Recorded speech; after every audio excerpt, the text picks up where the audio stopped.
Well, Matt Diener was talking about Netflix just a few minutes ago, and it's time to return to the streaming provider to talk about one of its big titles, Stranger Things. Stranger Things Series 2, of course, released just a few weeks ago. The show, it's fair to say, has caught the imagination of critics and audiences alike for what is an evocative portrayal of childhood in 1980s America. But it's also a scary science fiction plot about a secret government lab, a portal to a parallel universe known as the Upside Down. There are children with kinetic powers, vicious monsters, and a dash of pre-digital kitsch. All of these elements are behind the series' significant charm, and one of its biggest fans is University of Sydney film academic Bruce Isaacs, who came into the studio to share some of his thoughts on what makes Stranger Things work, and in particular, its special brand of nostalgia. When I first started watching Stranger Things, it seemed to be very familiar to me, and my background is very much, I kind of grew up through the 80s, so that register of Spielberg, Lucas, growing up with Stephen King is really vivid. So when I watched Stranger Things, I was taken aback by how obviously familiar it was. And what I liked about it was aware of the familiarity. So it was tapping into kind of heavily sentimental nostalgia. I think it's exactly as you say, it's a particular time, right? There's a perception that 80s cinema, that, let's say with Spielberg, Lucas, but even the comedies of John Hughes, that kind of coming of age, there's a sense that there was something special. That maybe in the tumultuous times of, the kind of cynical contemporary, it's comfortable to go back, right, to that moment of the 80s. But then, as you say, aesthetically, look, I don't know that anybody was as successful as Spielberg in that incredibly intense period of carving a formula for genre cinema, right? So adventure, mystery, think of Jaws or E.T., the coming of age of young kids, they're precocious, corrupt institutions like the government. Stranger Things seems to tick every one of those boxes. Yeah. And the guys who made it, they are very cluey about that tradition. The Duffer Brothers. Yeah, the Duffer Brothers. They kind of cut their way through TV. They write for TV. So they know that tradition. And it seems to me, they know that nostalgia is a powerful kind of emotional hit to a spectator. What undercuts or counterbalances the nostalgia, though, to make Stranger Things work? Because, it's not saccharine. No, it's not saccharine. So there are a couple of things that surprised me about the show when I was watching it, and I think it's the kind of subtle negotiation the show has, and it treads a line.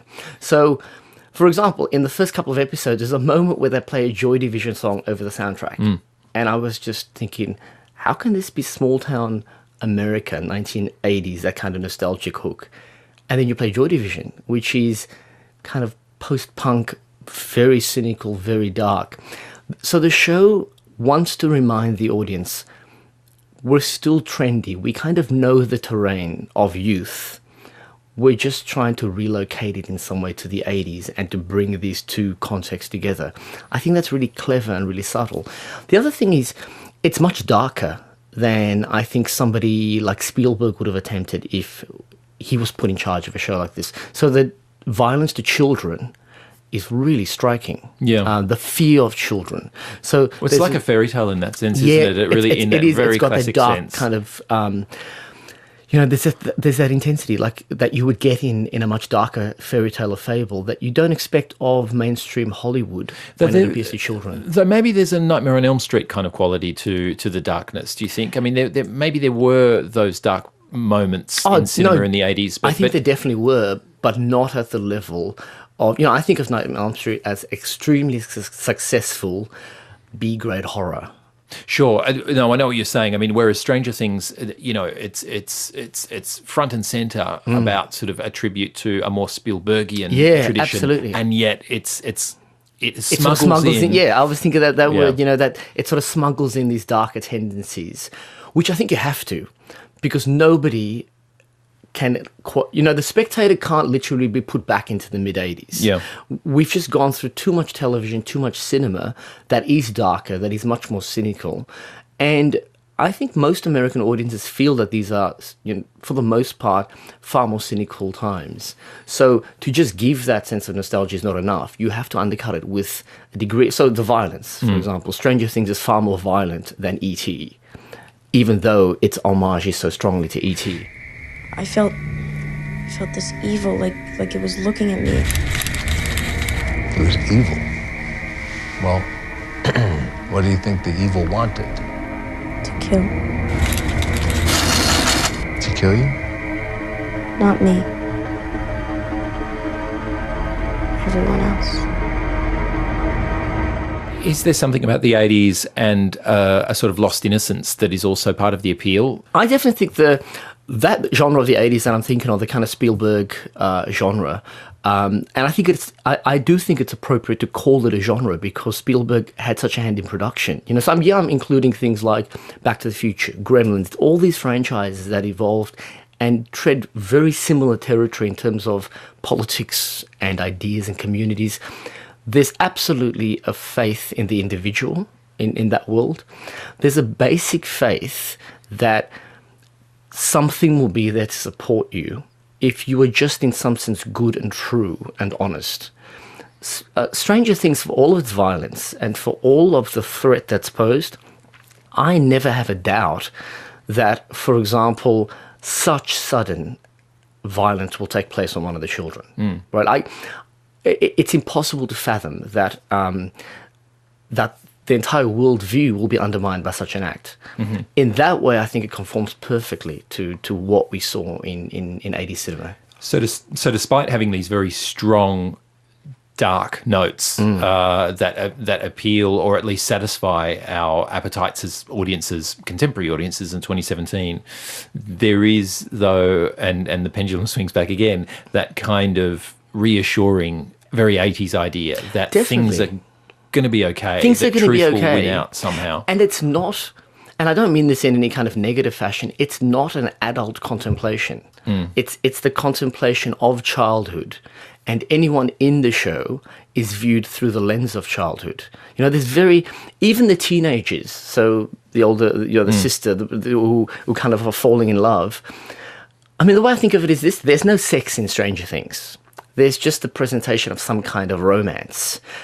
People might have sex, but there's no carnality. Though Winona Ryder's character is very interesting, isn't she? Because she is, a woman who, has a failed marriage behind her. She's a single mother. Yep. And she's very sort of frazzled. She's not a kind of, even though she's a very capable character, she's not someone who represents an 80s optimism. What she, it strikes me that she's a key character. What's she doing? But it still feels a very clever, strategic representation of the two halves. She's desperate when we discover her and her son is missing. Her life's kind of fallen apart. But the season, like so many of those, shows and movies of the 80s, demonstrates her kind of getting herself back together again. So the mystery serves some really lovely but bigger ideological purpose, which is people can restore themselves. The one thing is that, of course, the kid at the end spits out that thing into the sink. And it's we're talking about the end of the first season, because which we're into the second. We know is we need a lead into the second season, which had already been marketed. So that's that. Again, I was surprised at that. I thought, wow, so you're not going to fully cure the child, which is a slight departure, I think. And it sort of continues through. Well, the violence is intensified toward the child. Yeah. Finally, compare this to something like The Americans, also set in the 80s, a very much more adult drama about the Cold War. Yeah. I think you say it perfectly, right? The 80s represents a lot of things to a lot of people. And in American text, it's like the 80s are the equivalent of what the 50s represents, in another era. It can do many things. The 80s can be that idyllic time of American ascendancy, consumerism, individualism, but it can also be this incredibly cynical time. It's the decade of Reagan. It's the decade of the Cold War and a changing kind of American politics. So my feeling is The Americans is the obverse of something like Stranger Things. Why I love it so much is because I think it's that loss of innocence of America. It's the perfect flip side to what we perceive to be the innocence of the 1980s. You know, sure, it's innocent, but there were a couple of Soviet agents doing their stuff. You know, Sure. if you compare the relationships, domestic relationships, erotic relationships in the Americans to something like Stranger Things, there are just as many adults. But the way those relationships function are so different in terms of the representation of sex, of love, of responsibility. One is very much the kind of darkness of an adult world in the 1980s in Reagan's America. The other is an attempt to, I think, just put that to the background. There's still an optimism. There's a kind of golden era here that we can tap into.